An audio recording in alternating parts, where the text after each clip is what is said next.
সামাজিক যোগাযোগ মাধ্যম কিংবা মিডিয়ার খবর অনুযায়ী বর্তমানে সিঙ্গেলই আছেন কেবল কিলিয়ান এমবাপ্পে, যদিও সেটা এখন প্রায় বদলেই যাচ্ছে। স্বপ্নের ক্লাব রিয়াল মাদ্রিদে এসে যেন নতুন প্রেমিকাকেই খুঁজে পেলেন ফরাসি অধিনায়ক। তবে সেটা মাঠের বাইরে নয়, মাঠের ভেতর অফসাইডের প্রেমে মজাচ্ছেন এমবাপ্পে। অন্তত পরিসংখ্যান প্রমাণ দিচ্ছে তাই। লা লিগায় এখন পর্যন্ত এমবাপ্পে ম্যাচ খেলেছেন 17টি।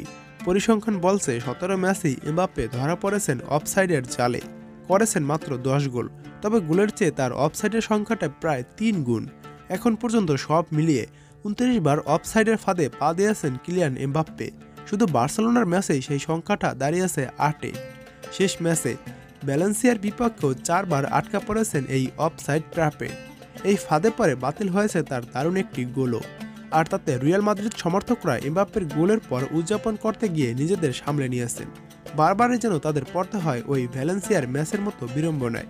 নতুন ক্লাব, নতুন পজিশনে খেলা এমবাপ্পের জন্য কাজটা অবশ্যই কঠিন, যেটার সাথে মানিয়ে নিতে বেশ বেগই পাচ্ছেন তিনি। বিশেষ করে মুভমেন্টের ক্ষেত্রে এখনও পাকাপোক্ত হতে পারেনি 26 বছর বয়সী এই ফুটবলার। রান মেকিং কিছুটা আগে করে ফেলেন, বিদায় তাকে বারবারই পড়তে হচ্ছে বিপাকে।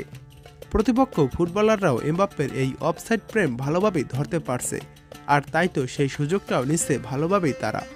স্পিডে এমবাপ্পেকে আটকে রাখা যে কোনো ডিফেন্ডারের জন্য কঠিন কাজ, তবে মুভমেন্টে এমবাপ্পেকে খাবি খাওয়াচ্ছে লা লিগার প্রায় সব দলই।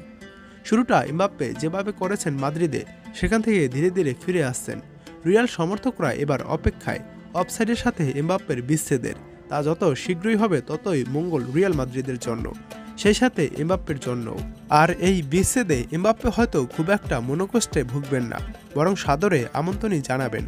খেলাধুলা যে কোনো আপডেট পেতে আমাদের টাইমস 2 ফুটবল চ্যানেলটি সাবস্ক্রাইব করে নোটিফিকেশন অন করে দিন পরবর্তী ভিডিও পেতে।